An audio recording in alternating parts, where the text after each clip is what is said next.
have a good day today, and I hope that the information, the conversations that are going to be shared today will allow us to continue to cultivate the entrepreneurial ecosystem that we have here. And I hope that, you know, those again that are the aspiring entrepreneurs, that you latch on to the spirit of entrepreneurialism. I always say it's we tend to romanticize sometimes entrepreneurialism, but it's hard. But you have a lot of help, you have a lot of support. So with that, thank you again, everyone, for being here today. Thank you for your thoughts and your prayers, you know, that you offer, whatever that may have been in your heart at that moment, for this day.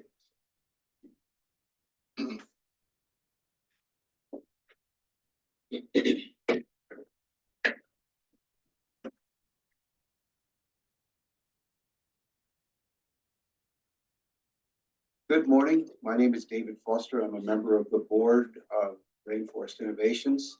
It's my privilege to provide a welcome and a couple of opening remarks.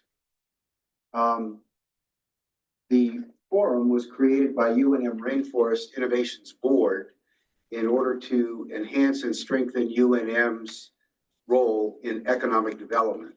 Today, we have the special privilege of joining with the New Mexico Tribal Entrepreneurship Enhancement Program in a celebration. It's following Richard's very nice prayer and his lead. I think it's really wonderful to be able to remind ourselves of our connections to life, to earth, and to our ancestors and to those who came before us, and our relationships with each other. What we have is an organic whole that we're in the process of creating as we move forward with this, not only entrepreneurship program, but what the work we do in the rainforest. Founded in 1889, the University of New Mexico sits on the traditional homelands of the Pueblo of Sandia. The original peoples of New Mexico, the Pueblo, the Navajo, and the Apache, since time immemorial, have deep connections to the land and have made significant contributions to the broader community statewide.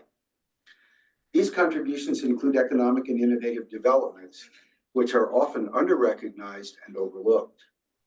Today, we reflect on the work done over the past 3 years by the New Mexico Tribal Entrepreneurship Program and its tribal liaisons to shed light on the successes, barriers, needs, and opportunities faced by indigenous entrepreneurs throughout the state of New Mexico, with a focus in particular on those communities that are impacted by the coal-impacted communities.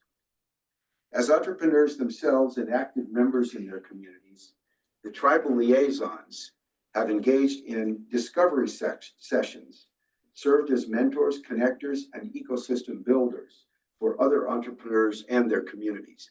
I've met a few of you who are liaisons. If you are liaisons, would you like to raise your hand so that we can see who you are? So there's a good representation of the liaisons. So based on the interviews, stories, and lived experiences from Native American and tribal entrepreneurs throughout the state, UNM Rainforest Innovations has created a discovery report to better support tribal entrepreneurs and their communities going forward. Today, you'll hear from the program manager, tribal liaisons, program advisors, and a group of entrepreneurs who have engaged with the program. You will hear firsthand experiences about what it takes to start a business both on and off the tribal land. You'll also hear about the organization, how organizations, government, resource providers, and communities can take these discoveries and implement additional programming to continue supporting indigenous and tribal business entrepreneurs. The New Mexico Tribal Entrepreneurship Enhancement Program has laid a great foundation and set an amazing example of what it truly means to embrace the rainforest model. This is not top down, it is bottom up. Taking cues from expressions in the community, and entrepreneurial wants and needs. We hope you'll take the information presented today and use it to continue the mission of better serving all populations of entrepreneurs in New Mexico and implementing some of these discoveries and recommendations in your own organizations and with your own efforts. Thank you, and we'll now hear from the program manager, Cecilia Vicente, who will share with you the discovery report and overall impact that the New Mexico Entrepreneurial Enhancement Program has had over the last 3 years of its work. Thank you.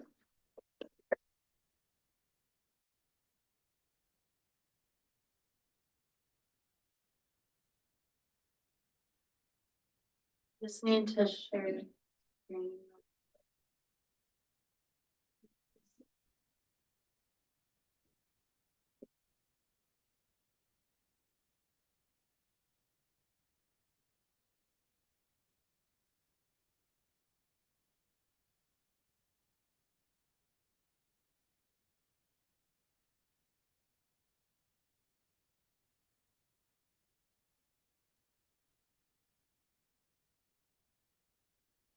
All right, well, welcome again to our showcase.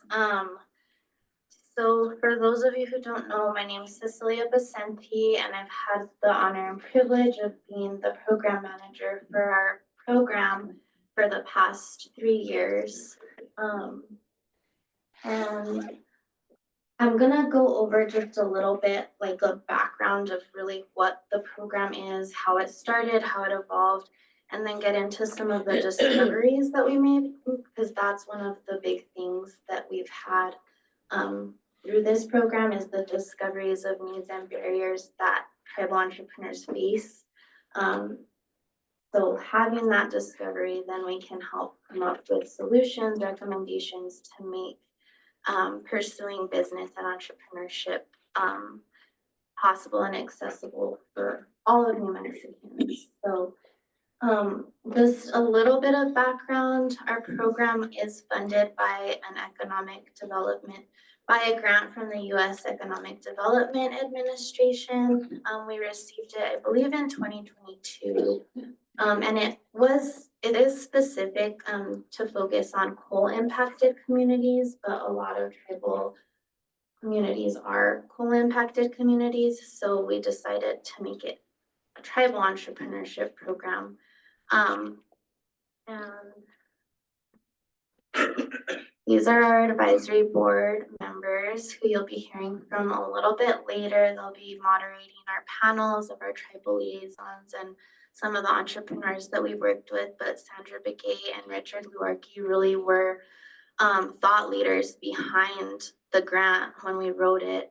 I remember Dr. Luarke had a call with Lisa and Kara had taken a bunch of notes, and it was my job to like put it together and kind of write the grant. So they really have been with this program and this process since the beginning, and have really helped drive what the program has become. Originally, we did just want to hire part-time liaisons who would be contractors to do discovery in their own tribal communities, talking to entrepreneurs, really being like the boots on the ground in the community, understanding what the needs and barriers are, and then collecting that information, which is in this discovery report, which you guys can definitely look at, but I'll be going over a little bit later.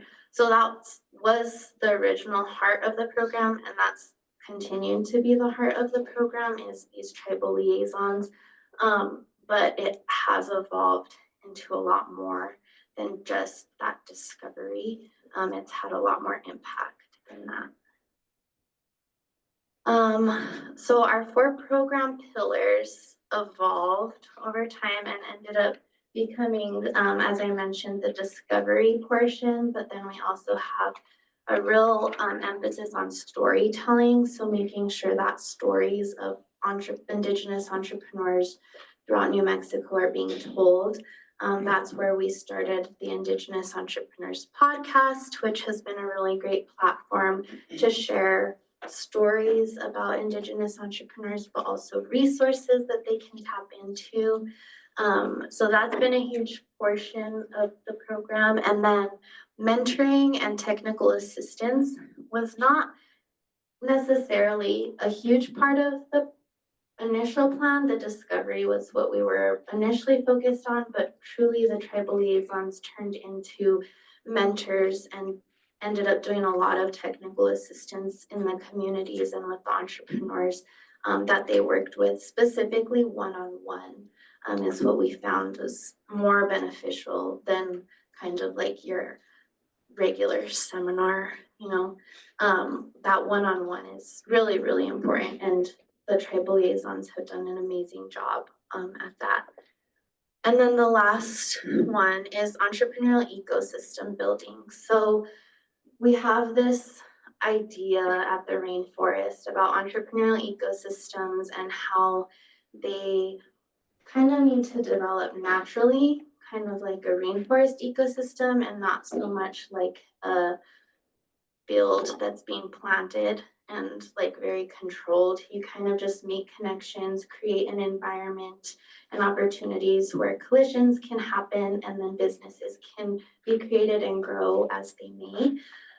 So we're really working on trying to help other communities, not just Albuquerque, adopt that mentality and those type of ecosystems locally so that entrepreneurs feel supported where they're at and not just not like they have to come out to Albuquerque or Santa Fe, like they have that access and that ecosystem in their communities, even if it's rural or tribal. So we've done that through community engagement events, partnering and going out to the communities to kind of start building those relationships and, like, as I like to say, planting those seeds. So I could talk a lot about the program, but I did want to share a video with some of the liaisons that includes kind of some of their thoughts about what their role is and kind of paints a picture of what they've been up to for the past 3 years.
So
you'll hear from all of them, and three of our other liaisons who weren't in that video, later today during the tribal liaison panel. But I just wanted to play that because it shows their perspective of like the work that we've been doing for the past 3 years. And like I said, they really are the heart of this program, and what we've been doing the past 3 years. So these are all of our liaisons. Angelo and Jacqueline had to step away about a year and a half ago because their business was growing and they also had twins. So then we were able to welcome on Heather and Joseph, who have done amazing. They've only been liaisons for like a year and a half, and they've already made like such an impact in each of their communities. So definitely excited to hear from them later today. But I do want to get a little bit into this infographic, the discovery report. I'm not going to get too much into the weeds because it is a lot of information and we have other things to cover, but I did want to highlight some of the key discoveries because this is a lot of what this was the initial goal of this program, was to do this discovery, to collect this information. That way we could inform future programming and continued support for Native American and tribal entrepreneurs. So this is, I guess you could say, some of the fruits of our labor. It was collected via interviews, discovery sessions, intake forms, And then I compiled everything and kind of put it into different metrics, and tried to quantify some of it. So one thing that I just want to note is that this is kind of general discovery information. Every tribe is different. So every tribe's going to have, like if we just honed in on one tribe, their needs and barriers are going to be different than another tribe. But this is just general. We did get a lot of feedback from Navajo Nation and Taos, but we do have a pretty good sample from all the different tribes in New Mexico. And then also geographically, some of this information was collected on the res, some of it was collected off. So that's also maybe like a future opportunity for discovery that could be done, is kind of more focusing in on just res-based businesses versus urban. But this is what we were able to do over the past 3 years. So one thing, when I first met with Sandra and Rich for one of our initial advisory board meetings, I know something that was really important that they wanted to capture was the purpose, the why, the business's reason for coming into being. And so that was captured through a lot of the discovery. And as you can see, a lot of reasons why Native American entrepreneurs start their business is they want to work for themselves. They want to have more freedom, build generational wealth, but there was a huge emphasis on wanting to help the community in some sort of way, as well as cultural preservation. So they want to keep ties to their culture, to their place of being through their business, and kind of use their business to help uplift their communities. And that was a huge trend in a lot of the discovery that was done as far as their why. I also wanted to point out that if you look on page 2, there's a bunch of different industries that Native American businesses are being started in. It's not just artisan, a lot of it is the creative industries, but it's quite a wide variety. So we just wanted to highlight that as well. Another important thing that we wanted to capture was the goals for the businesses going forward. And overwhelmingly, people interviewed said that they eventually want to grow and scale their business. That was a huge goal. But they also mentioned that they didn't really know how to go about that. So that's kind of one of those gaps that we see. And also when it comes to existing programming, there's a lot out there that helps you get started, but then there's kind of this gap where it's like, okay, I'm doing good, but I want to scale. And there's not really a lot of programming out there or guidance of what to do next. So that's an area where like organizations such as UNM Rainforest Innovations and our other partner organizations, we might be able to look into how do we help create programming, mentorship, things like that, to help businesses scale. And specifically,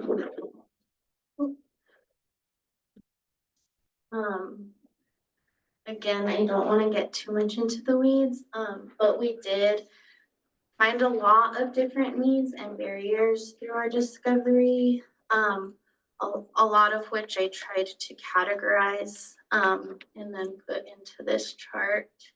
But the top trends of needs were definitely, of course, access to capital, which is across the board, not just for tribal and native entrepreneurs, but there are added layers of barriers to get to that access to capital, especially if you're running your business on tribal land. So that was definitely important to note. And then also a huge need for financial literacy, gaining that basic financial literacy first, and then going into business financial literacy to help grow and scale your business. And that kind of correlates with the gap of like not knowing how to grow and scale is if you don't know that business financial literacy or that personal financial literacy, then you're not gonna know how to grow and scale your business. We also found a huge need of needing help navigating systems and processes. Like, how do I file this? Where do I go for this? It's already hard on the state level. It's even harder on some tribal level, depending on the tribe. There's just not a lot of guidelines or checklists as like, well, what do I need to do if I want to run my business off of tribal land or on tribal land? So we recommend, if tribes, kind of starting to think about those processes, and I'll get more into the recommendations later. But yeah, like I said, clearer guidelines or practical map of just general help navigating, and that's where the liaison role really helps because they've been through it. They know what barriers and what they went through so they can help the other person. As Richard Lorky says, leave the ladder down for the next person coming after you. So those were the key needs, and there's more detail if you read the report. But we also wanted to look at barriers. So these are more not just things that they need, but things that are preventing entrepreneurs from getting to that next level or getting to what they need. And again, kind of in line with the needs, one of the top barriers is financial matters, like I mentioned, whether it's access to capital or just that financial literacy in general. It was definitely a huge trend in the discovery. And then navigating the business side of things. So a lot of the entrepreneurs are great in whatever it is they're doing for their business. But when it comes to like the accounting, the taxes, the marketing, like all the business side of things, they're kind of like, oh, I don't know, like I need help. So that was another barrier, was just not knowing how to navigate that.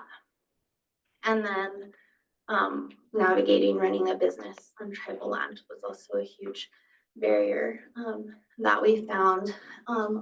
Along with that, some entrepreneurs expressed that they didn't always feel community support. So that's where this ecosystem building comes in to kind of help build that local community of support for them so that they don't feel so alone. And they feel like they have a space and a place to go to in their local community where they can access the internet or go talk to a business advisor, even if it's via Zoom.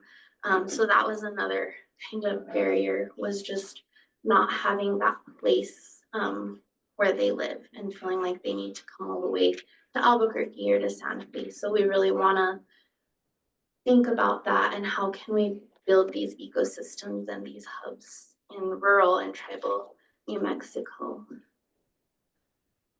The last thing kind of from the discovery that I wanted to share was just these e-resources that were being utilized. So I think it's important to highlight organizations that are doing great work. All of these organizations were mentioned by entrepreneurs as being a good help to them, or as they were able to reach out to these organizations for help. There were top 3 that like were almost always mentioned was New Mexico Community Capital, Native Women Lead, and AIBE Arrowhead Center. So those are great programs, already doing a great job. And one of our things is like, we don't want to reinvent the wheel. So I thought it was important to highlight these programs that already exist, that are already doing a good job, that we can either point people to or maybe work with them to fill some of these gaps. Great. So one thing that we didn't want to focus on was just like the negatives, right? Like the needs, the barriers. Like we wanted to come up with solutions and actionable things that individuals, organizations, government, different people can do to kind of take this discovery and come up with solutions. So out of this whole discovery, The key takeaways that we had were number one, there's a diverse representation of industry, as I mentioned. Definitely a lot of artisans and creative industry businesses, but there's so much more native businesses in so many different industries. Number two, most of the businesses had an emphasis on social and community impact, which like social enterprise is kind of becoming a trend now, but it's something that's always existed within tribes and Native American culture. It's not really new. And we think it's important to show like these businesses are leaders and examples of what it means to be a social impact business. Financial literacy and education is just a huge need in general. So that was another key takeaway that we thought was important to highlight is it's definitely something that needs to continue to be worked on and emphasized within these communities. And then access to capital was a huge one, but I put just based on all the discovery, access in general, because it's not just access to capital. Sometimes it's access to a ride, access to the internet, access to information or to a mentor. So that's a huge need and a huge barrier that needs to be focused on and that we need to be aware of as we continue to do this work. And then the last one is something that I don't think is often thought about when initially when it comes to entrepreneurship, but mental health and family matters actually sometimes serve as a barrier to individuals starting businesses. And Zachariah Ben and his wife Mary have actually started to address this in their farmers in residence program. So before the farmers that they work with can even begin their entrepreneur training, they have their first course, which is like addressing any mental health, like getting them counseling if they need it, and like kind of working through that stuff and then diving into like, okay, do you want to start your farm as a business or do you just want to like farm and like sell?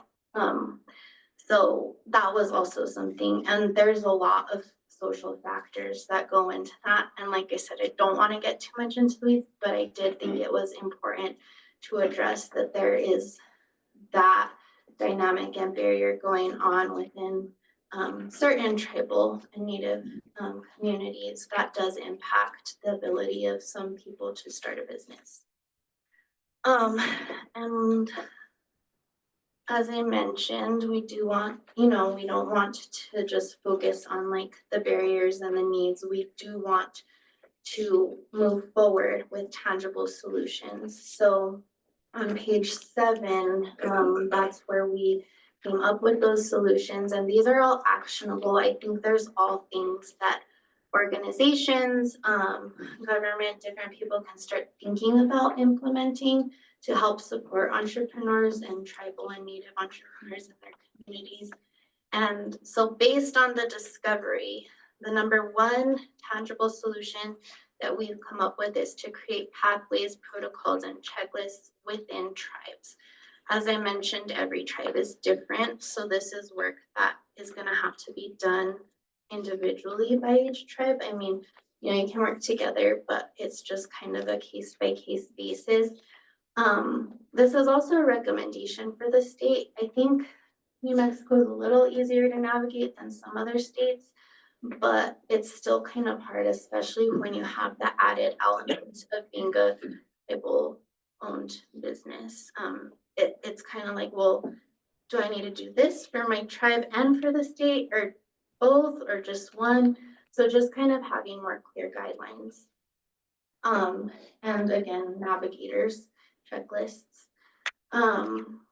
Developing entrepreneur and small business advisory boards. This was actually a recommendation that a lot of the entrepreneurs themselves told us, is that it would be great if like their county or their city or their tribe had an entrepreneurial or small business advisory board like within it in some sort of way. so that they could say like how policies or how certain systems are affecting their ability to start and grow their business. Because I think they have that lived knowledge, that lived experience. So they thought like if there were councils who could kind of advise policymakers or leaders about that, that it would kind of help make things easier and then be able to implement some of those pathways and protocols. And then partnering with communities to do targeted discovery with their businesses and entrepreneurs and needs. So, like I said, that's kind of more if we wanted to focus on community to community basis. I think every community should have some sort of liaison, whether it's like a tribal community, maybe a rural community. These boots on the ground people who aren't just sitting in a cubicle on their computer all day. It's really important, and they get a lot of different outcomes and are able to see things that we're not necessarily able to see if we're just sitting in our cubicle on the computer. So that kind of leads to the number 5, I guess, which is continued support for navigator and liaison roles in rural and tribal communities. I think it's essential, and I think UNM Rainforest isn't the only organization that can do that. I think anyone can implement this model and that type of role. And then utilize current infrastructure and programs such as libraries to develop entrepreneurial hubs. And then lastly, individual coaching and consulting. As I mentioned, that one-on-one is really important, and it's more impactful to have that one-on-one versus like just attending a seminar or a training.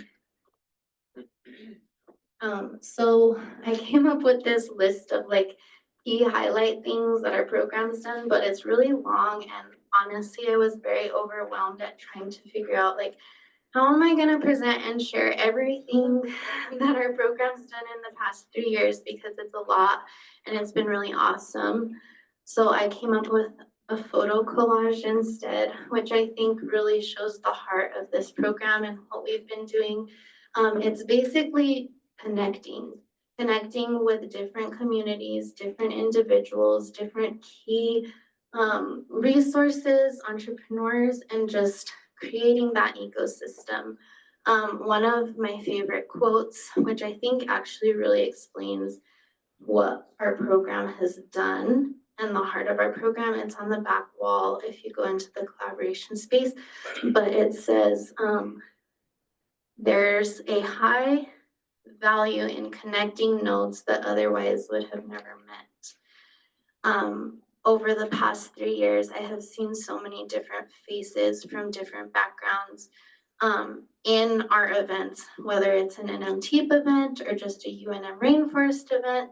It's really created a more diverse ecosystem than I saw when I first started working at UNM Rainforest Innovations back in 2017.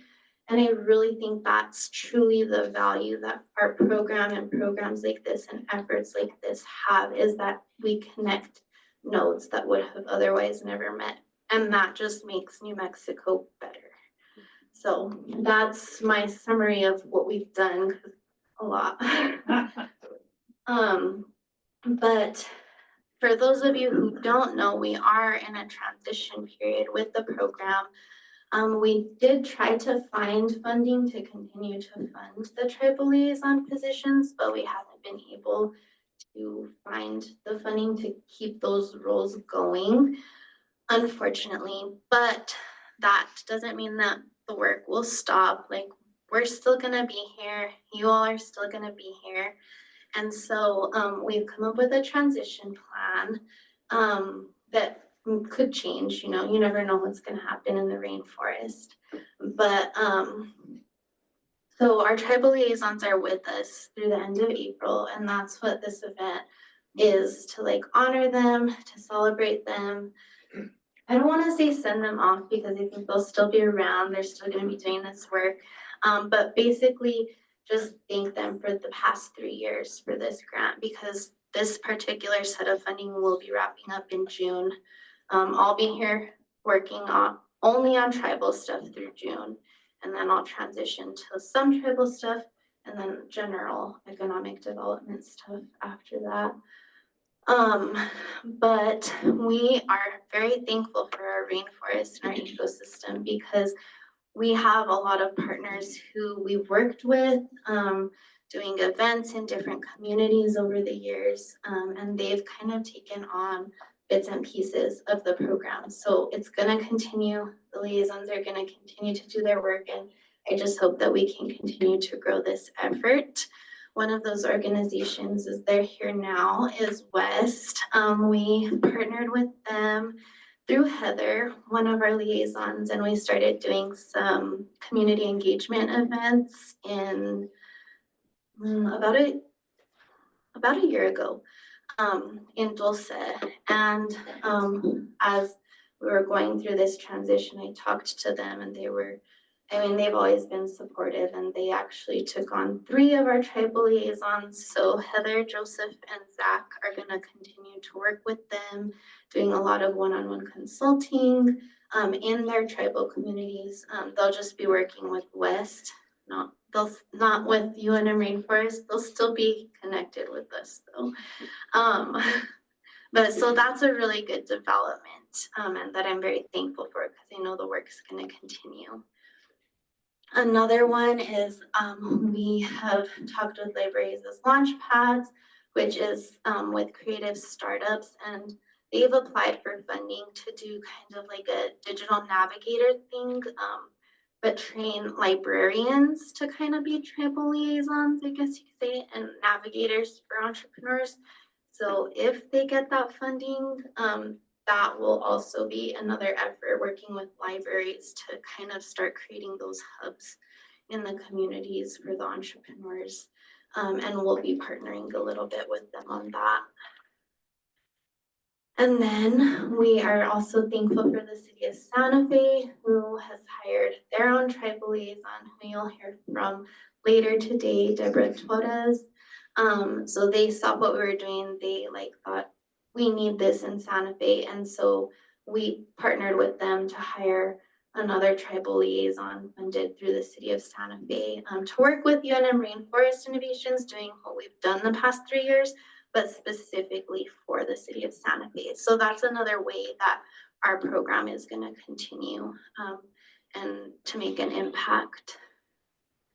And then, of course, Sandra, we did the Entrepreneur Boot Camp for Native American veterans the past 2 years, and we'll continue with that partnership with Hesperus.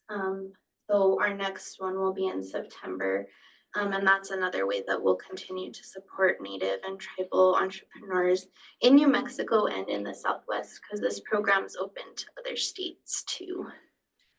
And then lastly, I just wanted to highlight and mention some other organizations who are kind of starting their own entrepreneurial programming and efforts, not like through us or with us, but definitely supported by us. One of them, Leroy Silva, he's here. He's with Laguna Community Foundation.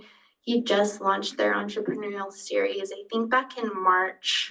They had their first event. So they're starting to do like what we've been doing here out in Laguna, their way for their people and their entrepreneurs. And then Zuni is developing a community solar hub, which will create access for their elders and like young students to access the internet and computers, but also they want to implement some technical assistance and entrepreneurial training there. So that's exciting. And then Zach and Mary have their Farmer in Residence program, which will continue, and they train and work with farmers, teach them the way that they grow their crops, and then they give them the option, like, do you want to start your own business, or do you just want to like plant, grow, and sell it to us? So that's another awesome program and thing that's going to continue. So I know that was a lot of information, and I think I yeah, I went a little over time, but thank you for paying attention to me. And I just wanna say, this past 3 years has been awesome. I've seen the program from its inception to where it was kind of like, "Ooh, what are we gonna do?" Like it was kind of just a thought and an idea, and then it just bloomed into this whole beautiful thing. And so even though we're kind of coming to a close with this grant, I know that it's gonna continue. The relationships are always gonna be there, and one thing I tell the liaisons, like you're kind of in the business of planting seeds, so you might not see it yet, but I know like years to come, we're gonna see the fruits of all this work that we've done and that we'll continue to do. And once a liaison, always a liaison. So